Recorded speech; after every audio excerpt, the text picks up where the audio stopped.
I'm Dave Laird. I'm Matt Booker. And welcome to the very first live episode of The Great Concavity, coming to you from Illinois State University, DFW 14. 17. 14.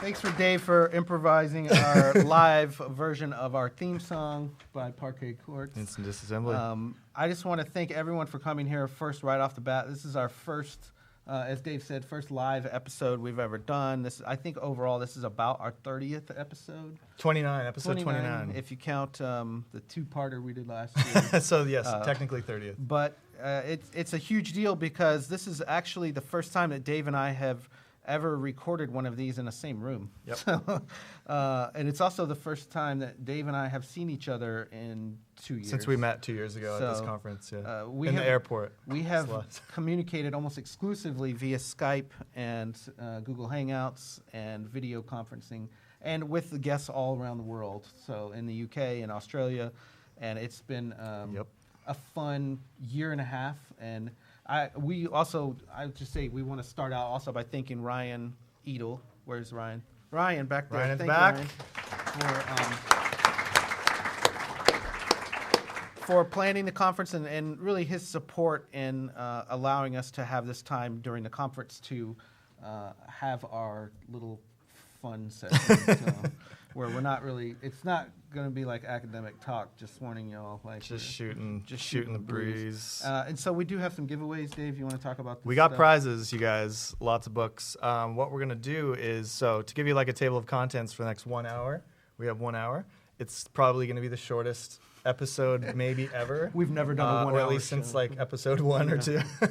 So we have 2 guests that are going to be joining us up here at the front today. We've got Charlie Harris, who many of you know from the Wallace community, and James Plath, who is the head of the John Updike Society. So we're going to be hearing from him. And in between, intermittently, we're going to be doing some giveaways. So we're going to start right now with prize giveaway number 1. It's audience participatory, so get ready to raise your hands if something applies to you. All right.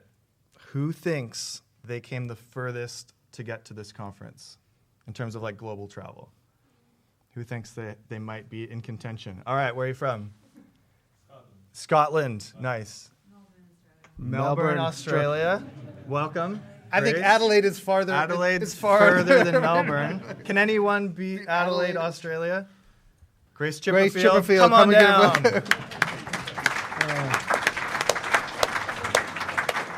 Just keep an eye on time. Yeah. Okay, so we have an array of books over from Matt's left all the way to this little tiny thing from the Pale King. We have a concavity sticker. You get first choice. Take a book. Because you came the furthest. Sticker or book or It's a book and a book. It's both and. Yes. All right. As Grace is choosing the next question, you're welcome. Thank you for coming all of this way. Who thinks that they spent the most time in a car to get here to this conference? Who thinks they might have it? Anyone drive for like 10 hours? Anyone drive over 8 hours? 15 hours? 20 hours? No. How far did you drive to get here, Becky? I mean, I think technically to get here from where I started was like 15 hours, 14 hours. Well, that's going to be tough to beat. 15. Can anyone beat 15 from Portland, Oregon? All right, Becky, come on down. Becky, come on down. All right, who thinks they have the worst accommodations? Who has a story of? Yeah, you live here. That doesn't count. Oh, because of the car. Shut up. Cool. Who's got like a really like abysmal living situation right now? Who's got a gross? Anyone staying at the Michael, give us your sob stories. Well, I'm staying in a lovely house with some great people, but then when I went to bed last night, there was nowhere for me to sleep because everybody slept in all of the good places, so I had to pull together this couch. but the middle section was on wheels, so in the middle of that and it slid away from the rest of the couch. It's like Stice's bed, just mysteriously moved. Is that Stice? Yeah. All right, come get a book. That's tough to do. Come on. You made us feel bad. All right, cool. Let's do one more. Who thinks that they've read Infinite Jest cover to cover the most times? Has anyone read it 3 times or more? At least 3 times. Carly. Okay. 4 4 times. times or more? Carly. This Okay. guy. And 5 times or more? This guy. All right. Come What's on your down. name? Is it Rob? Rob Mayo, I think. 5 times. Or is it 6 or higher? Was it 5? 5's the number. Sweet. That's very tight.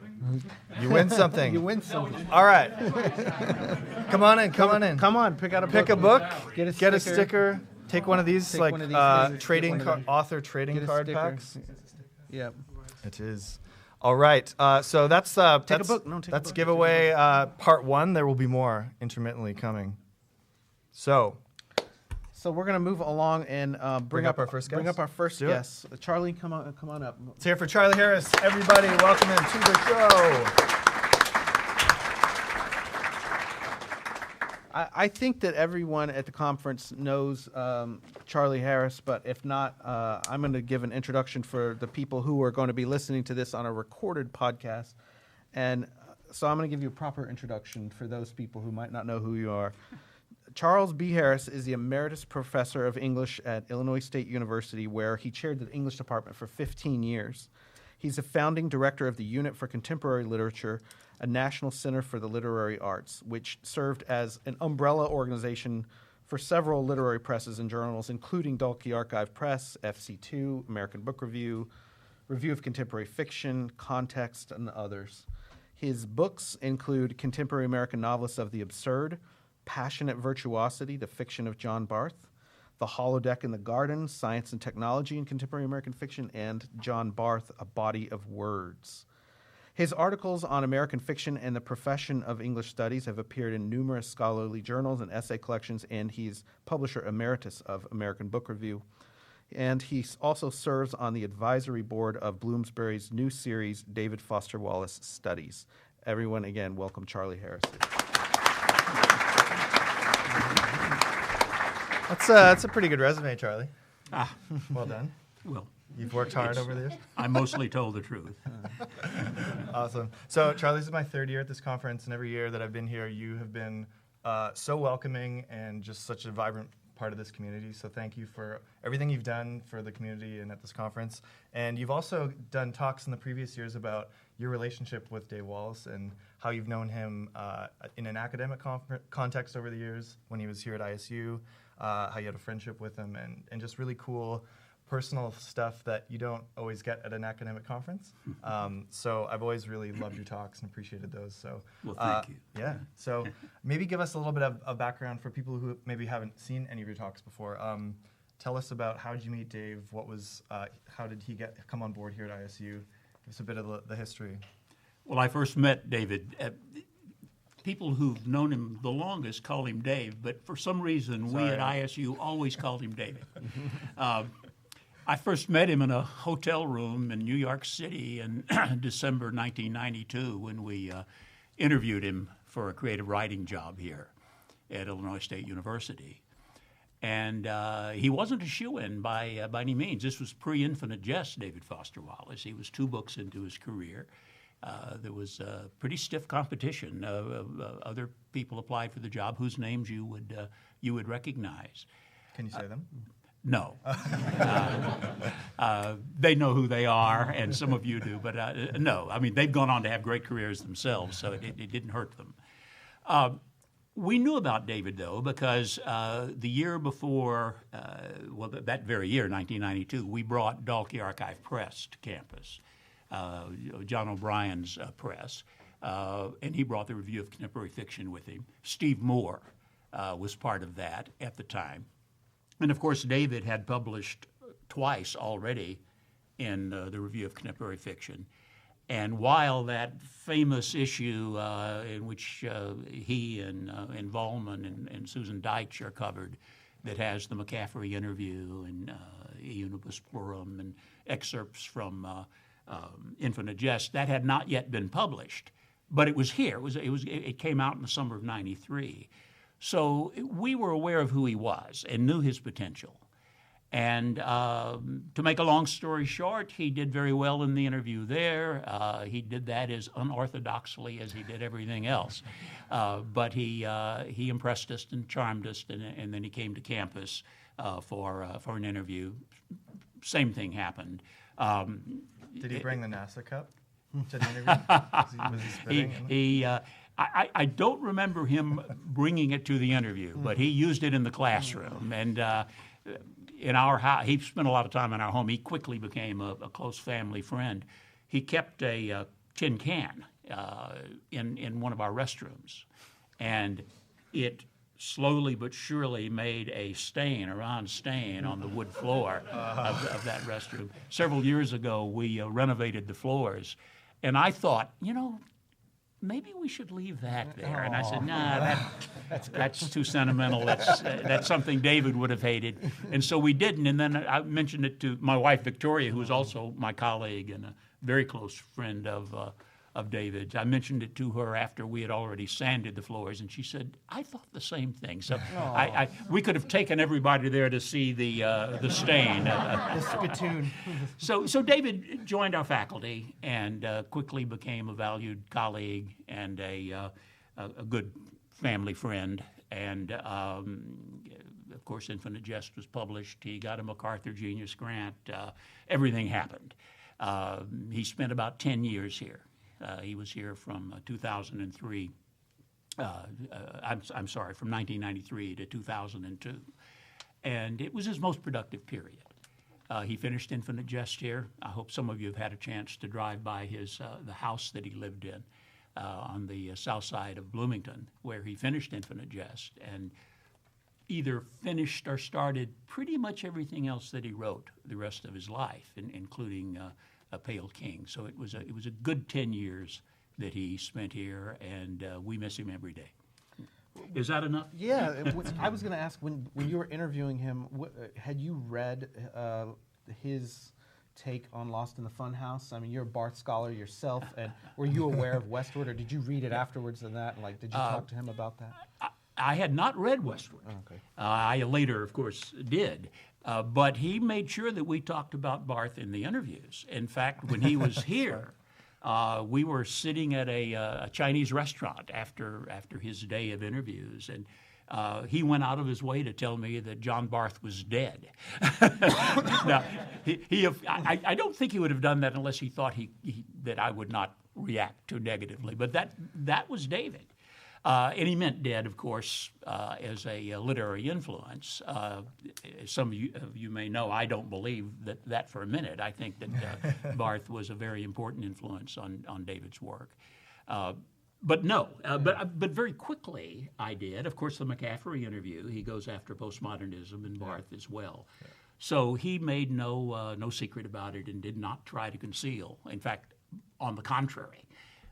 He tried to let all of us know, including me, what he thought about, or what he pretended to think about Barth and the first generation postmodernists. But what was your take on that, though? Did you consider him to be like the next thing? Like, if you're going to take down these postmodernists, or what is postmodernism?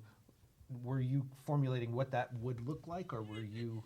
No, I had to wait to see what it looked like. But I think that's exactly what he did, and. I think what David did, particularly with Infinite Jest and thereafter, was take postmodernism as he found it, and he didn't repudiate it. He didn't reject it. He took it to another stage. He took it to another developmental stage, in my opinion. The first generation postmodernist, this is a vast generalization and oversimplification, you understand that, but I think basically what they were doing was dealing with what they considered to be the truth, that human reality is largely a construct. We live in a worded world. We're in language. That's what they did through form and theme. David took that as a given and said, okay, given the fact that we live in a worded world, how do we live in it? What values do we espouse? And that's where I think he took postmodernism. He's not the only one who did that. I think you could argue that Richard Powers is doing much the same thing, and others as well.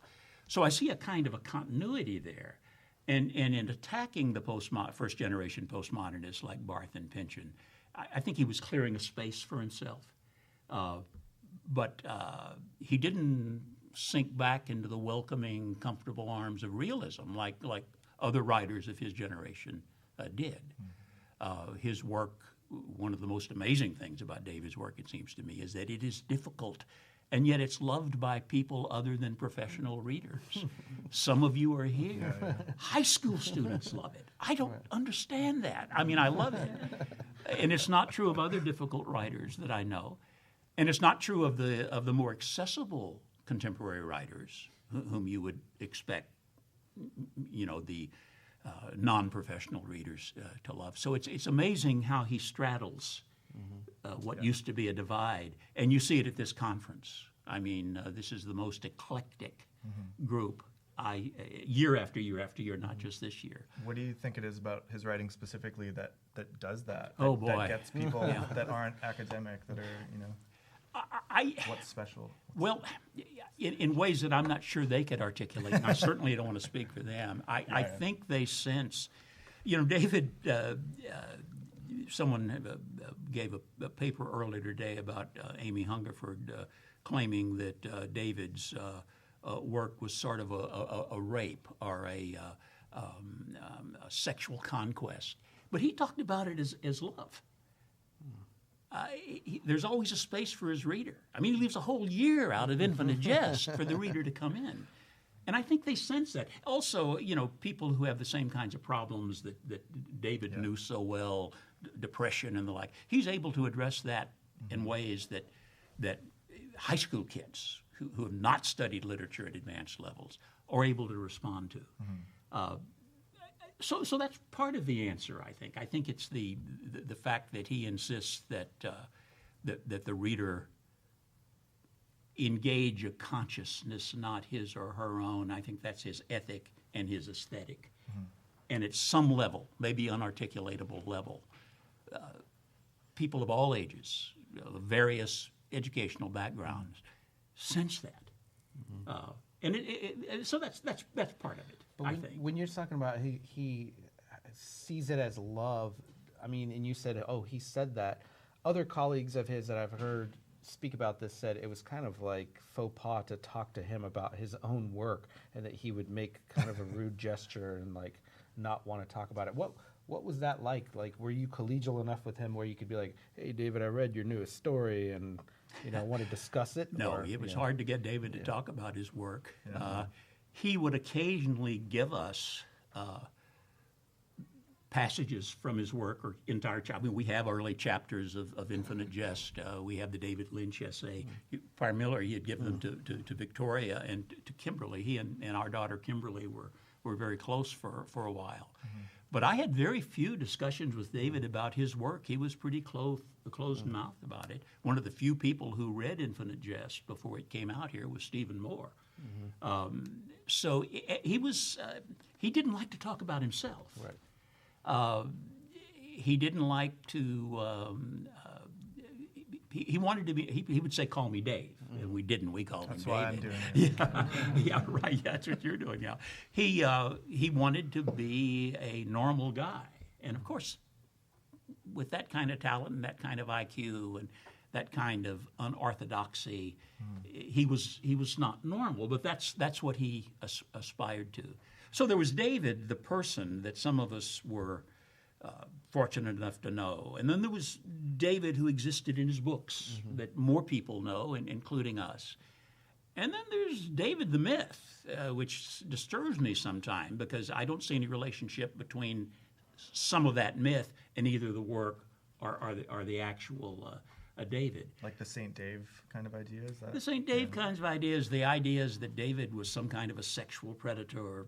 He was not. I mean, he was, if anything, shy. I mean, he dated a lot of women. He dated his graduate students because they were the cohort of women his age that he met. But he never exploited anyone. And I'm in touch, Victoria and I are in touch with a lot of those women to this day. And they speak as highly of David as anyone else. So that's out there somehow, that he exploited, that he was a sexual harasser, that he was not.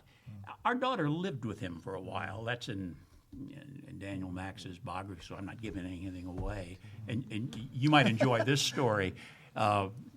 Kimberly told us that David wanted to talk to us. And so that night we were sitting around the kitchen table, David and Kimberly and Victoria, and I was there, of course. And David was very nervous, and he was twitching, and it was clear he wanted to say something, we didn't know what. And finally our daughter said, "David wants to ask you for my thumb." David asked our permission for Kimberly to live with him.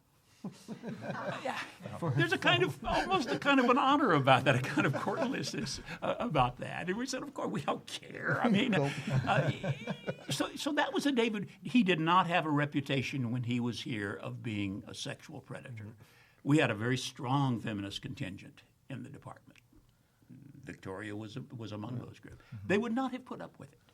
So when I hear that, and it's out there, and some critics have even read that back into his aesthetic, his books. That's the myth. That's what I'm talking about. So there's David the person, there's that's David the one writer. end of the spectrum, and then there's like then there's the myth, the Saint Dave and the not so Saint Dave. And there's also the teacher. Can you talk a little bit about him as a teacher and what, I'm sure as you were the chair of the department, did you observe him in the classroom? No, we didn't do that. We brought him in, we couldn't bring him in for tenure because our rules would not permit it, but we did bring him in at an advanced rank. We brought him in as an associate professor. Right. And but when it was here, did you observe him teaching? No. As I say, that was not part of the departmental practice. We didn't go into. But I'm aware of what the student response to him was. David took teaching very seriously. I don't know anything he didn't take very seriously. He was a very serious person. He was a very funny person, but he took it very seriously, and he was very demanding. He was a hard grader. If you weren't there, he would check you as absent. He loved literature, and he tried to pass that love on to his students. And the students who could work with him loved him. Some of the students did not. David could have taught nothing but creative writing. But he wanted not only to teach literary courses, he volunteered to teach lower division courses. He volunteered to teach grammar and rhetoric courses. I'm not sure he was too happy once he got into them, but his mother was a community college teacher and wrote a rhetoric textbook, and so it was something that he considered to be very important. So he was a dedicated, serious, demanding teacher. Well, that's how really he made his livelihood and considered himself a teacher, I think, because you couldn't exist as a writer without that, like for him. When you brought him in with, can you talk a little bit about his relationship with the publishing unit that was here with, I know that he worked on some other like translation issues of Review of Contemporary Fiction. Yeah, we assigned him to Dalkey Archive Press. We were trying to figure out a way to reduce his course load. ISU is a strange sort of hybrid. We have some departments with PhDs. Most do not have PhDs. And so it's hard to get the kind of teaching load that research institutions automatically have. The English department had a doctoral program. So in order to give him a reduced load, we gave him an alternative assignment, and that was to Dalkey Archive Press. And one of the things he did do was edit a special issue of Review of Contemporary Fiction, that Quo Vadis issue, which some of you may know. But he also volunteered to read one of the things Dalkey does is publishes translations, and David volunteered to read those manuscripts, those translations. So that was his relationship. Of course, I don't know if you know what the Unit for Contemporary Literature was, but it was this umbrella organization that contained Dalkey Archive Press and FC2, American Book Review, Review of Contemporary Fiction. We were also a service organization for the field. We had conferences, and it sort of brought together publishing and writing and the teaching of contemporary literature. It was sort of a center for independent literary publishing. And that allowed us to bring a community here that David felt comfortable with. He used to jokingly say he was the most conservative writer on the faculty. I think he may have believed that, but none of the rest of us did. So we worked with people like Kurt White, and he and John O'Brien were close friends. Cool. So, 4th year of the conference here. Yes. There's now a society for Wallace. Yes. Where do you see all this stuff going? Where do you want to see it go? Well, I'd like to see it continue. Illinois is broke. The state of Illinois is broke. It has the lowest credit rating of any state in the union. Its bond rating just dropped to one notch above bond level. We haven't had a budget in 3 years. So how in the world Ryan and the group that's putting this together and Jane before Ryan were able to do this literally on a shoestring is amazing to me. And you guys came from all over the world here, and you make it happen. But I don't think we're likely to have a budget before the next election in 2018. If Ryan's going to be here next year, he's committed to having it here again next year. I'd love to leave it here, keep it here, because this is where David is from. I mean, you're meeting in classrooms David taught in. You can walk down and look at his office. You can drive out and look at the house where Infinite Jest was completed. You could eat in the restaurants that he liked. There's something nice about that. Yeah, that's cool. But if it's necessary to keep the conference alive, to find other locations and maybe come back here ever so often, that would be acceptable to me. Regrettable, but I hope we can keep it alive under the circumstances that we're facing. Yeah. Cool. Well, thanks for joining us today. Oh, Charlie. my pleasure. We really appreciate it. We are going to do a couple more giveaways here, and I think everyone in the conference, we do owe you a debt for helping to get the support behind this conference. And it's like Dave said, it's just really great having you here to be part of it. So we're really lucky that you support it so thoroughly. Well, thank you, Vibrantly. and thank you guys for your support. And I think this society is going to really make a difference. Good. Cool. So thank Thanks you. a lot. And I wish I brought my accordion. I didn't know you were going to play that.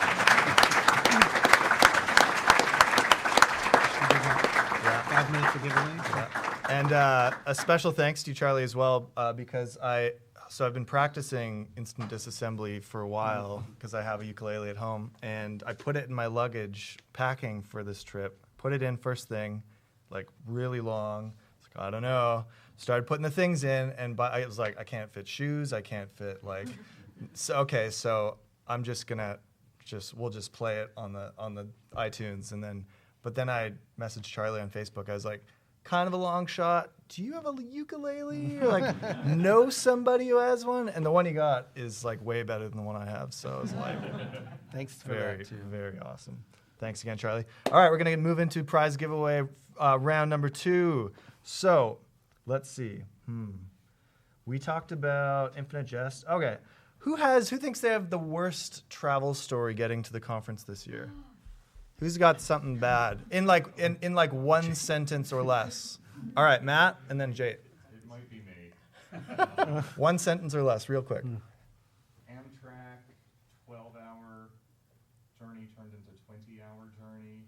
Missed the connection from Champaign to Bloomington, and was assisted by the kindness of strangers by a very nice person on the same train who was driving from Champaign to Bloomington.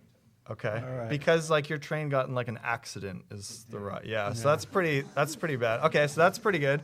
Jay, one sentence or less. What's your bad travel story getting here? Sandwiches, except there was no nice person. All right, that's pretty good. Were you guys on the same train together? Is that what? No, I was on the California Zephyr, 6 hours late. Okay. Missed 5.5 hour connection. Okay. Did your train get in an accident though? No. Okay. Okay. Can anyone top? I think Matt's winning. Can anyone top Matt's? Matt was in like a wreck to get here. So. A literal train. Literal train wreck. Yeah. You're safe. You're fine. Yeah. and get Other a book, people Matt. are not. All right, Matt, come on up here, get a man. book. Let's hear from Matt Luder. Has anyone been to all 4 conferences? I like that one. Has anyone been to all 4 conferences here at ISU? Hand up. Okay. Presented a paper at all That's 4? good. Has anyone presented a paper at all 4? Okay, no. Wait, he's got his hand up. Oh, What's your name? What's your name? Daniel, you've been here 4 times and presented every time. Rob Short, you as well. Is that a hand? Also, Danielle. Okay. Have you guys been to any other Wallace conferences in addition to these ones? How many? So you're just straight up ISU guy. Danielle, where else? Were you at Paris? ALA. Wallace, but I did present on Wallace. At ALA. Does that win? At our panel. I think Daniel wins. All right, Danielle. Good Danielle job coming wins. up here.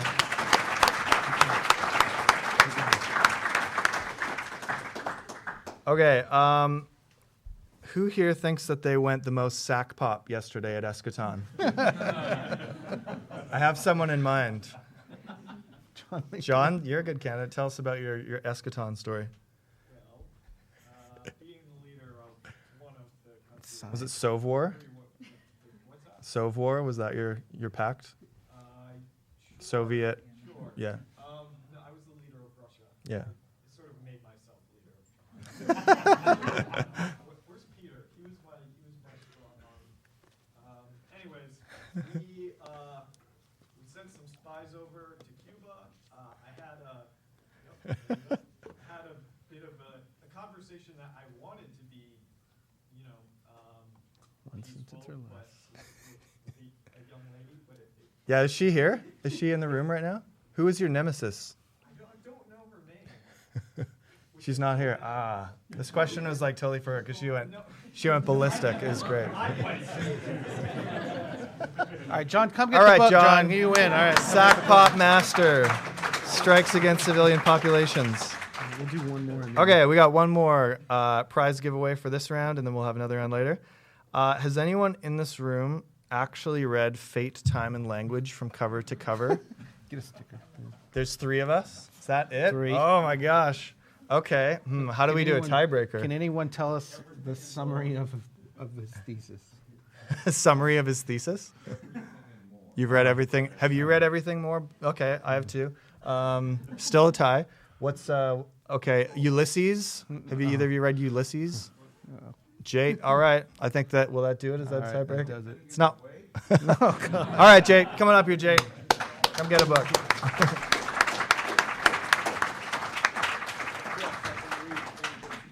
It's easy. All right. Understand it. All right, we're going to move on to our guest number 2. We have James Plath. You want to Jim. do the intro? Should we Jim, bring come Jim on up up. first, Jim, then we'll come do that? Let's hear it for Jim. Take a book. Welcome. Thank you for joining us. I have it. Take this. Yeah, that's a good one. Don't have All right. All right. Cool. Thanks, Jake. All right, our next guest, Jim Plath, is the president of the John Updike Society, and he's also the R. Forrest Colwell Chair of English here at Illinois Wesleyan University in Bloomington. He's been involved in Updike criticism and scholarship since the 1980s, and he wrote his dissertation on the painterly aspects of John Updike's fiction when he was at the University of Wisconsin-Milwaukee. His essays on Updike have appeared in Rabbit Tales, Poetry and Politics, and John Updike's Rabbit novels, John Updike and Religion, The Sense of the Sacred and the Motions of Grace, The Cambridge Companion to John Updike, and Critical Insights, John Updike. In addition to editing Conversations with John Updike and John Updike's Pennsylvania Interviews, he has written or edited 2 volumes on Ernest Hemingway, 1 on Raymond Carver, and the film Casablanca. In 2004, he received his university's highest award for teaching and scholarship. And in a previous lifetime, he directed the Hemingway Days Writers Workshop in Key West, Florida. And he also edited the award-winning Clockwatch Review, a journal for the arts. Everyone welcome Jim. Also a pretty good resume, Jim. Pretty good resume. So this is what a live podcast is. This is what a live podcast I guess, is. yeah. It's my first They time. neglected to mention there would actually be bodies out there. I pictured a soundproof, booth A somewhere. room with no one in the room. Or a nerdy basement, where mom is upstairs. Ma, bring us some No, drinks. podcast, it's gone legit now. Wow. I invited Jim here because I'm a member of the John Updike Society, and I'm selfishly happy that we have overlap here in Bloomington with Illinois Wesleyan University and a lot of great scholars at that school as well. And so it's very selfish of me as an Updike fan and scholar to be able to have the president of the society here in Bloomington and to wanted to bring you in and talk to you a little bit about the history of John Updike scholarship and the society, talk about that a little bit, how that came to be. And Wallace died a few months before John Updike. They died within a few months of each other. And so we have a good sense of what Wallace scholarship has, how it has evolved since then. But I'm curious, I wasn't involved in it then, and I'm curious to see, how the society came to be and how it reacted, to his death. And if you could talk about that a little bit. Yeah, boy, you said something about trace the scholarship. Oh my God, I mean, that This started is way back when. voluminous. I mean, it was the Hamiltons that came out with the first monograph on Updike, and I think that was back in '66 Yeah. or something like that. And there's been a resurgence, and I think you'll find with the society, one of the perks of having a society is that your mission is to keep the author in the conversation of the canon. And I think we've seen an uptick in Updike scholarship since we formed the society, and I think you'll see the same thing, and that's very, very rewarding. What happened was I had entertained the idea of a society, and I actually asked John what he would think of it. And his response was basically like his response is for anything, no, no, no, not in my lifetime. Oh, really? And so after he died, and I have this postcard from him where he wanted to reinforce that no. A phone call wasn't enough. He needed to send me a postcard and say, your mention of an Updike Society reminds me of an old Max Beerbohm cartoon of, I forget who it was, maybe James Thurber, sitting in the middle of his society and simmering, and he felt very self-conscious about it. He didn't want the attention on him, which is a common theme I'm hearing here. And yet, all writers go into it for immortality. And so it's ridiculous not to think that, yes, this is going to help. This is going to help you achieve literary immortality. And he knew it, which is one reason why Updike had a reputation for working with scholars. I mean, you wanted to write a paper. He wasn't like his alter ego Henry Beck, who had a stamp that would read, write your own goddamn dissertation or something to that effect. He was very forthcoming. And it was always with Updike, it was a yes, but, right? It was like you'd throw this theory at him, like the painterly aspects of John Updike's fiction. I saw all kinds of Vermeer action going on in his domestic fictions. And he would mention Vermeer all the time. And all of a sudden I'm seeing the kind of scenes from Vermeer, those domestic paintings that he did, the genre paintings. And I approached him about doing the dissertation. And he responded basically, no, he said, far be it from me to quarrel with any reader's reading of my work. But I really think this is a strange direction. That said, you might consider looking up The Witches of Eastwick, which I consider my pop art novel, and you might consider this, and you might consider that. I mean, and it's very hilarious because he did the same thing when I did Conversations with John Updike. He would, fight me every step of the way, but then he'd say, what? They only gave you 284 pages? Tell them you want more. This is John Updike we're talking about. Yeah, so anyway. Oh, that's great. That doesn't do anything So he's a pretty humble guy. Yeah, well, He's humble unless it comes down to the real money, which is getting his literary reputation out there. I mean, that's something that's a little bit different with Wallace, and that we, didn't. As far as we know, I know no one really approached him about it in his lifetime about having a society. We did approach him. We had a member of our listserv. We had a listserv about him, and one of our members of our listserv at a reading one time asked him to write like a greeting to the listserv, and he was like, just all of his hackles raised up, and just, I mean, he did it, right, and he was very nice about it, but the idea of, I read a letter that he wrote that said something about he saw a fan site, and it made his testes shrivel up into his body.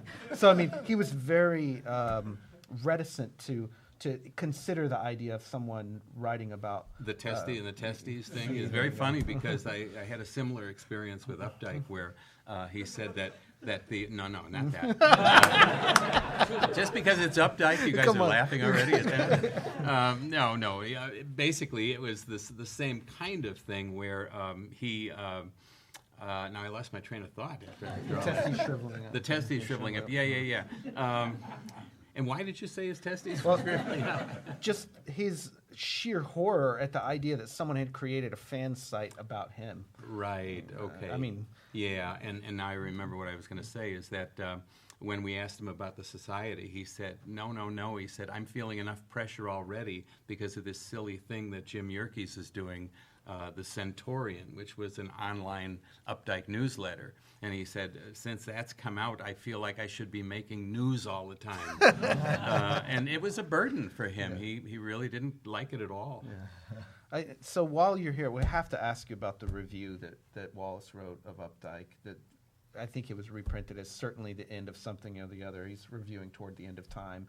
And we were chatting about this before we set up here, and Charlie made a great comment that Wallace attacked those who he loved. and he was clearly a fan of Updike, and I think Updike was an influence on some of his work. But, what did you make of that review at the time when it came out? Did you read that review? Yeah, at the time, everyone was completely shocked, even though we couldn't read toward the end of time either. A lot of us. It's not his best work. Well, it's not his best work, but I'm one of those that thinks that Updike is far more of an experimental writer than he's given credit for. I mean, you're going to go out and after being successful doing X, Y, and Z, now I'm going to write a sci-fi, novel here, a futuristic novel. And I'm going to tackle aging again, and I'm going to do it, though, in a futuristic way. I think there's something very ambitious about that, but that said, I couldn't read it either. So, I mean, I agreed with David. I did think it was his worst book, but when you're attacking with that kind of venom and male narcissists, what was that? The best line? Penis with a thesaurus, and what else did he say? Oh my God! Just the stuff he was throwing out there is just it's like kind one of thing ironic after that another. Wallace would say that, right? Yeah, the male narcissist, and he called him a solipsist, which again is something he lived. Has the son of a bitch had one unpublished thought? Makes misogyny seem literary the same way Limbaugh makes fascism seem funny. I mean, that's really bitter, right? It's brutal. And so I think all the Updike crowd, we're like, David Foster Wallace is doing this, and what's going on? And of course, there were all sorts of people, Slant and Salon, that were coming to Updike's defense, saying, no, there's, how is Updike any more self-absorbed than F. Scott Fitzgerald or Steinbeck or Faulkner or any writer writes his or her reality, and you end up being the star of your own movie, and it happens again and again, right? So I think I agree with his assessment, but when he came out and attacked it to that degree, the first thing I thought of was, well, he's just like Hemingway, trying to kill the father, that Freudian thing. And so maybe he was more of an influence than he wanted to admit. And so, Hemingway wrote that parody, Torrents of Spring, to dispatch Sherwood Anderson, who was his big early influence, even before Gertrude Stein. And so that was my thought, and that was a lot of people's thinking when they saw that. I felt like it was an easy target in some way for, kind of an iconoclastic takedown, and that Wallace hadn't really grappled with Updike in any of his essays to that extent. So his opportunity, it was like, oh, you're going to take this opportunity for this weird experimental science fiction book and just take down Updike. I was like, because I was an Updike fan too. I was like, man, I'm still not going to change my opinion of it. But I mean, it's a little different for you because you're here in Bloomington. This came out, when Wallace is living in Bloomington. Were you aware of Wallace being here, writing and publishing on Updike? Oh yeah. I mean, I introduced him when he first came to Bloomington Normal you might have been at Words Fair, Charlie, were you? Yeah, and I was the MC the day that he made his Bloomington Normal debut, and he read a piece of short fiction that I thought was good, but I wasn't blown away, I got to tell you. It seemed very, Charlie, you were saying that there were other people that were very close for this job, very good contenders. And, I think I heard kind of like the first 20 pages of Great Gatsby, right? You hear about Gatsby and everything is built up, and then you meet Gatsby and it's like, okay, Gatsby. Well, that's funny. Old sport, that's all you need, right? And he seemed very normal to me, had the short hair and the glasses, and very reticent a little bit. He got up and he read. He was very polite, very genteel almost. So I could believe that conservative remark that he made. That's kind of the way he struck me. And then there was a curious evolution. I was editing Clockwatch Review. We had Gene Lee editing Farmers Market. We had Bob Sutherland doing Pikestaff Forum. We had Lucia Getze doing Spoon River Poetry Review. Kurt White doing FC2. We had John with Dalkey Archive. And so we had a bigger, more vibrant literary community down here than there was in Chicago. We had the Illinois Writers, Inc. that was based here. And so when you say, is this a place where David Foster Wallace could thrive? Well, not now, not now. But then, I mean, it was pretty big stuff. We had the Billy Murray Denny Poetry Contest that was nationwide, and that was also run pretty much by the same crowd. Everybody was active in the Illinois Arts Council, serving on the literary panels. We were on panels with various politicians, all talking about the arts. We had all kinds of publicity in the newspapers, which you don't get now. We're coming out with a new issue. You brought one, right? Didn't you bring one? Well, I just brought an old story here, if anybody wants to see it, of the good old days. But yeah, so it was a real literary community, and I was aware of Wallace. And what was curious to me is that I saw a transformation. Like Charlie, you mentioned that there were 3 David Wallaces, right? Well, I saw 2 of them. The one that I first met, and the one that I would see at parties. And then all of a sudden, I think there was this transition time where at one of Lucia's parties, I remember sitting in a room, and he was in the living room, and he just came in. He came in a little late, came in, and he sat down. And within seconds, it was like, I was struck by, it was like the opening of The Simpsons, where everyone just kind of, just joined him on the couch. And they were clearly fawning, and he was trying to deal with it. And it was clear that part of him enjoyed it, and part of him was, well, what do I do here? And then before you know it, you've got the headscarf going on, and you've got the David Foster Wallace thing that made me think of that famous comedian who said, I knew Doris Day before she was a virgin. Well, I had that same kind of sensation when I would, see the David Foster Wallace that, became this big name writer right here in Bloomington Normal, where we're just kind of, we're normal. Even if we live in Bloomington, we're normal. And that, as Charlie said, was not normal. So I think it was the persona that he kind of grew, that he needed to be as a writer. And getting back to Updike, I think a lot of the things that he took from Updike, one of the things was if you're going to be taken seriously as a writer, you can't just write fiction. You've got to be a commentator of culture. You've got to be someone who writes about other writers and pronounces these writers good, these writers wanting. You've got to do what Updike did and write what is the definitive sports essay.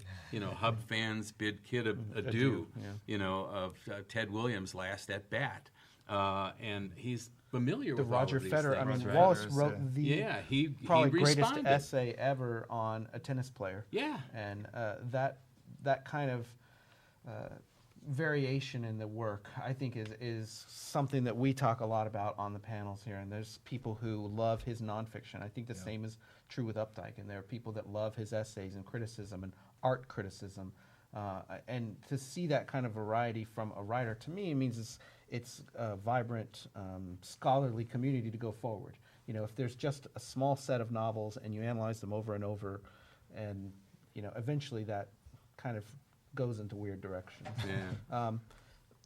The last question I had for you is about, you'd mentioned one of your colleagues would occasionally bring him in to talk to classes. Yeah. What was your sense of him as, you know, talking about literature or being able to comment on contemporary writing? Well, I didn't sit in on those classes, and so you'd have to talk to Kathleen O'Gorman about that. But he's she given taught of his avant-garde time to lit, come in. and she got him to come in to talk to her class every single time. And there's no compensation, just, you know, thank you. And he loved talking to the students about avant-garde literature. You also mentioned that you'd see him when he lives on Fell Avenue. Is that Oh, right? yeah. I just noticed that house is for rent now. If anybody wants to rent a house that he lived in for a while.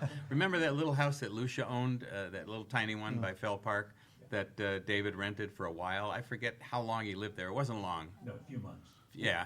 It was like a transitional house for him, but still he was there, and it's there, right there on Fell and University in Bloomington. We'll drive by Should we that try after and buy that. it? It'll be Yes, another sorry. drive-by, right? You can't miss it. There's a for rent sign in front of it, and it's the tiniest little thing. I put $10 on it. I don't know. $10. Well, thanks for joining us today, Jim. I've really enjoyed this talk. Do you have any? I have a final. questions? So I'm really embarrassed to say this, Jim, and I'm sorry, but I've never read any Updike. So, for other maybe like listeners out there like me, what is the best place to start? Well, Someone who let's likes see. Wallace wants to get into Updike. Somebody that likes Wallace. Wallace said that he thought The Poorhouse Fare, Of the Farm, and the Centaur are all great books, maybe classics. Okay. Those are his Pennsylvania novels. So three of his Pennsylvania novels. They're also pretty pastoral. Okay. So I found it interesting that in attacking Updike, he read 25 Updike books, so he was clearly a fan. Yeah. Said toward the end of time was disappointing, the worst one of the 25, right? But I find it interesting that he didn't list any of the books that were particularly sexy or sex-filled. Like The Rabbit. The Rabbit, Couples, which got national attention, Witches of Eastwick, the trilogy, if you're into Hawthorne for Updike, read the Scarlet Letter trilogy. And that's another thing I think that David Foster Wallace really picked up from Updike, is that you have to have a dialogue with your literary heirs and really engage them, and I think he did. Yeah, that's like with the Barth that we were talking about, is that Yeah. he was engaged directly in responding to Barth. So he was, I think, part of that tradition. And of those, my favorite is Of the Farm. I don't know which one you like. Or if I you have a always favorite. like the Centaur, and when I teach a class on American magical realism, and so I'll alternate between the Centaur, which really gets into some of that before Barth even. I think he The beats Barth by realism. about a couple of years. yeah.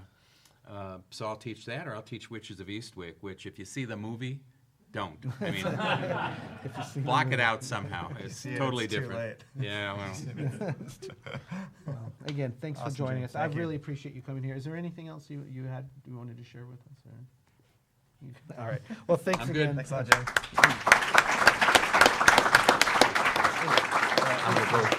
Thank you. I'll have a ticket. Take care. Thanks. All right. So Nice over meeting here you. Jim, you forgot. What's that? Go ahead The and take newspaper. All right. So we have a couple more things to give away. Dave, you. There's 5 more books up here, and lots of stickers. So if you Everyone want a gets a sticker, sticker. come get a sticker after. There's like fat stacks. All right. Prize giveaway number 3. The last question was about fate, time, and language. Okay. Who here believes that Hobbes is just Rousseau in a dark mirror, and that, with Hegel, that transcendence is absorption? Who here believes that Hobbes is just Rousseau in a dark mirror? Anyone? Anyone who hasn't got a prize yet? Come, just someone put up your hand and you'll win a book. David Hahn. That's what I'm getting at here. Oh, I'll take it. Okay, all right, Thaddeus. nice. Thaddeus, right on. Who here most strongly identifies with the term convexity? Besides Dave. Other than me. Michelle Martin. Michelle. Oh, Michelle, were you first? Yeah, these guys were a little slow on the draw. All right, Michelle, come on up. I got to say, too, that I think last episode I gave a shout-out to Michelle because she came over to Victoria and we went out with some other Wallace people for beers, and it was awesome. And, all right, take those if you want to. Okay, we got we have more books than I made questions for. I thought I did the right math. That's why I'm an Let's English give one to person. Lauren. Okay. Laurel Nuxters. Nurse- All right, Nurse. come on up. Canadian representative. We have a lot of people from Toronto here. Yeah. I feel like University of Toronto. That's represented. like odds are if you're from Canada, you're probably from Toronto. I'm just curious, like how many people are not you're U.S. from Quebec? citizens? Cool. Bonjour. Ça va? Non-U.S. citizens. Look at all of these non-U.S. citizens. This is like.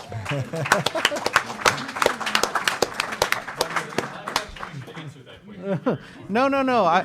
I'm serious, and that's one reason why when we started the David Foster Wallace Society, I wanted to put international in there because I think it does show some of the diversity of our scholarship and that we have people all over the world, not native speakers, reading him in translation, reading him in original English, and then writing on it. It's phenomenal to me that the scholarship is not regional based. It is global, and I wanted that to be represented. So I'm very proud of, I think our society, again, we have like 10, 11, 12 countries represented. So I think that's very cool. Yeah. I think we have like 3 books left. So I had one other question, which was meant just basically to give John Mango a book, which is who here gave their talk more than once at this conference? You already got a book, though. But he already won because he went Sackpot. Anyone else give their talk twice? Just kertwanging you, man. Can you think of a question off the top of your head? Just like, what's a good one? Someone suggest a good question we can do. Is someone not read the DT Max book? Someone not read it. Okay, perfect. Perfect. Congratulations. Who likes Oblivion? No, I'll say. Okay. Whose favorite David Foster Wallace story is in Oblivion? Oh, that's better. Oh, that was a hand Matt. first. Yeah, come on up, man. And wait, there's 2 of those. Who else raised their hand on that one? Carly Jinx. All right, Carly. That's all the books. Take a sticker. The children love Look the at that, books. Carly. That's from Elf. So But the children love the books. That's my favorite part of Elf. Okay, so we've come to the end of the episode. Thank you guys for showing up in person. Thank you for listening. If you listen, not in person, we really appreciate it. And it's been really cool to meet many of you this week who we've had tons of interaction with through email and Twitter and stuff, and we've never met you in real life. And you came to this. It's so great to meet you guys. So rad. We want to do our thanks now. We want to, of course, thank our guests, Charlie and James. Thank you, Ryan Edel. Thank you for all your hard work putting on this conference. And you stayed till the end. You were able to stay. That's awesome. Great. We want to thank Bloomsbury for all their generous donations of many of the books that we gave away. A lot of them came from Matt with Sideshow Media. You could thank Group. me. So thank you, Matt. Want to thank Becky Madison for the awesome camp friendship bracelets, Infinite Jest theme color that she made. That's pretty rad. As always, Robin O'Neill and Parquet Courts. Sorry, Andrew Savage, if I butchered your song on the ukulele, if you listen to this. And we want to give a special shout out to our friends. Are they friends, would you say? This is our Nemesis? arch enemies. Arch I want to enemies? give a shout out to our arch enemies. At the Pinchin' in Public podcast. We been have an beefing over the ongoing turf. beef with them, and so no shout out for them. Oh, so more like Pinchin' in private. Is Pinchin' is how should be you'd in like it to private. go? You know, Oh. Pinchin' would want that to be in private, not in public. But. Where can the people find us, Matt? Before that, I have one other one. I want to Okay. thank Jonah Stutz. Jonah, Yeah, thanks Jonah. for coming. Awesome. All right. People can find us at Twitter, we're Concavity Show, and Instagram, at Concavity Show, Yep. or email us. We've gotten more email in the past 6 months than ever, and it's awesome. Like, if you want to email us about anything, please do. We're concavityshow@gmail.com. Thank you. Thanks for coming.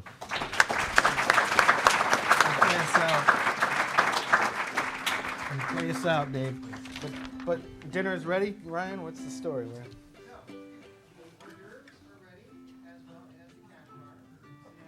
Cash bar.